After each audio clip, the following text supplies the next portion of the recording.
You good? Yeah. How's it going, everyone? My name is Devin. This is James. Welcome to the video. I'm gonna put a different shirt. We're making jerky. Traeger smoked jerky, baby. So Devin came up with this marinade. First things first is this is 1 cup. I'll maybe just pass this to you and you kind of mix it up.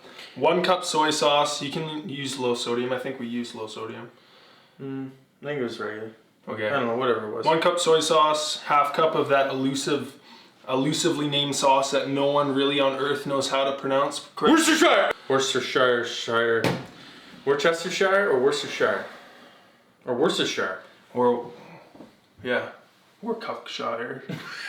Next up is a ½ cup of brown sugar. Alright. Lightly packed.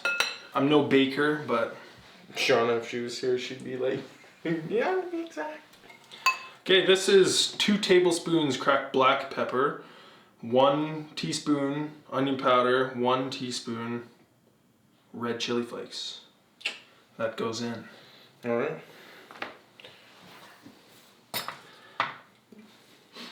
Definitely looks a lot more spicy than I thought looking into the bowl. I was like, oh, it doesn't look like that much spice, but now it looks pretty legit. Okay, next up is 8 cloves, roughly, of minced garlic. You can use freeze-dried garlic, you could use garlic powder. Yeah, we just have this, we have fresh garlic too, but we figured we'd give this a try. It's already minced, save some time. That's probably good, eh? Yeah, I'd say so. A little bit more. Garlic's good. Garlic is medicine.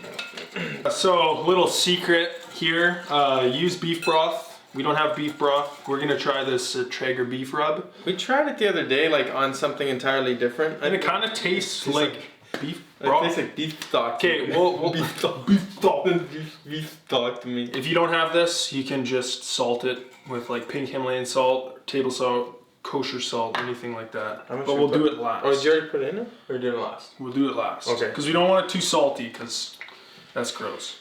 ½ can of beer. We have this beer. It's cooking beer. And drinking beer. Yeah, like, I know taste is subjective. I recognize that. But if you prefer PBR, you should probably just like go play with Barbies in the corner. So that's for ½ cup, eh?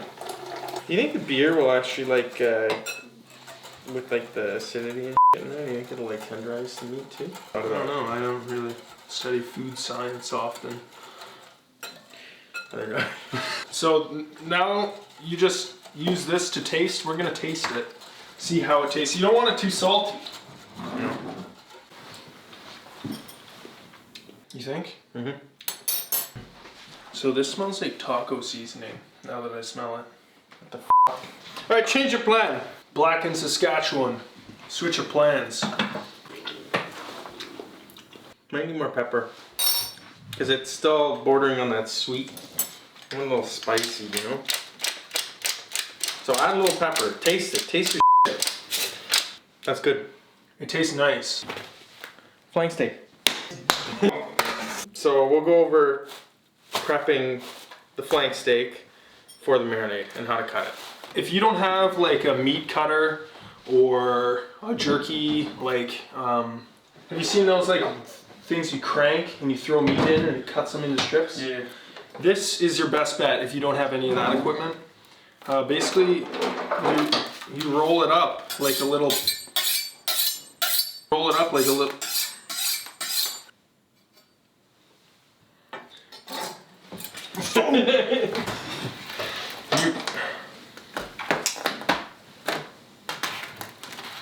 There, thanks, man. No problem. These really fatty parts, realistically, you'd want to cut those off if you wanted to store this for any length of time. Because with jerky, it's not like the actual muscle fiber that spoils, it's the fat that goes rancid. So, but like, if you know us, we're gonna eat it. we're gonna suck this down in probably 24 hours. You just roll this up. And you can see, so if you look on close. The grain of the muscle is running this way. Yep. Unless you want to be sucking on this like a leather shoe, you're going to want to cut it against the grain. Otherwise, you're not going to be able to eat it. Yeah. The theory with the rolling is like it's rolled. You don't have to make such ridiculously long cuts that way. And as a result, you're gonna have a more consistent thickness. I'd say a 1/4 inch is a good place to start. But yeah, this is just like basic stuff. Like probably a 6-year-old could do this, I'd say. I would say.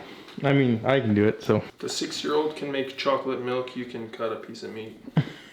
For all you 21 people watching this, don't end it.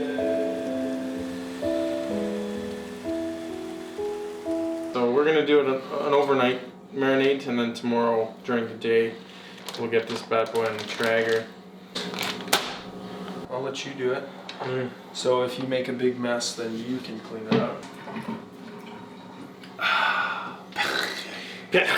Taste it. Don't go off of what somebody else says tastes good. If this doesn't taste good to you, change it. Brad, we know you like soy. So if you want to add, you know, lots of soy. Get a nice, just slop around in there, get it nice and mixed up. Smells nice. That's nice.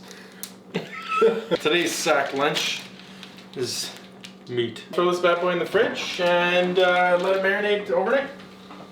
We left the jerky overnight, and now we're gonna fire up the smoker. So we're gonna check that out. Stuff out. So with the Traeger, those of you who haven't used it before, he just literally turned it on and turned the dial to smoke. We're using mesquite pellets today. This is where the pellets are going. We got a whole bag of them. We're gonna leave this on for 2-3 minutes until the smoke starts to billow, and then we're gonna set it at 180. So that's gonna be our cooking temp, 180 degrees. I wonder if I'm gonna lose my damage deposit because I've melted the siding.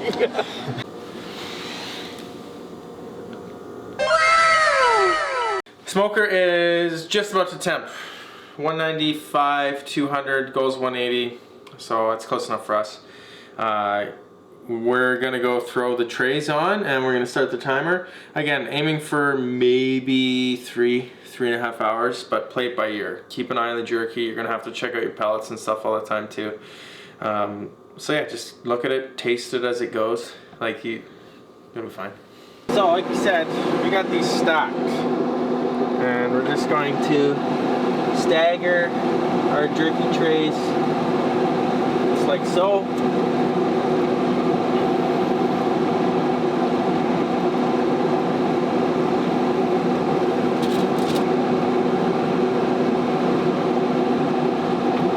Try not to roast yourself on the edge of the smoker, and it looks like we've maxed out.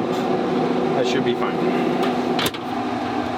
Alright, what are we, an hour in? An hour in, yeah. Roughly an hour in. We're holding steady at 180. Well, we'll take a quick peek. Just a brief little quick peek. Starting to look good. Alright, jerky's been on for 3 hours. You can see it's getting real smoky. So we're gonna check it out. So, yeah, give us, I'd say half hour. Alright, it's going on 3.5 hours. We're gonna pull it out now. You can see this is starting to get a little bit dark, but that's what you want your jerky looking like. It's good. It's all consistently cooked. Yeah. And yeah, let's pull it off. It's done. Just looking perfect. This recipe isn't super shelf stable. I think it doesn't have to be either, because You're gonna eat it. yeah, the people around you, they're gonna demolish this in a couple days. But this is the kind of stuff you want for a camping trip, a fishing trip. You bring it along, throw it in the cooler. ooh, It's nice. it's really good. Keep it for a week. For all you weekend warriors out there, a day. But you know, this stuff will keep for a week if you can make it last. But yeah. Unreal. Super good. Pretty much, yeah. It looks great, it tastes great, it smells great, and super easy to make. It takes a long time, but I mean, it's worth it. Price breakdown will be on the screen. It's a lot cheaper to make jerky this way as well. And the nice thing is you know exactly what's going into it. If you're buying prepackaged jerky, you look on the ingredients and there's tons of stuff you can't even pronounce. So it's very expensive too. Like our good meat packer jerky here in town, It's roughly double the cost. Yeah, $30 a pound. And this is 4.5 pounds worth of jerky, and it maybe costed us $50. Yeah. So yeah, sweet. That's about it. FTR out. Get outdoors.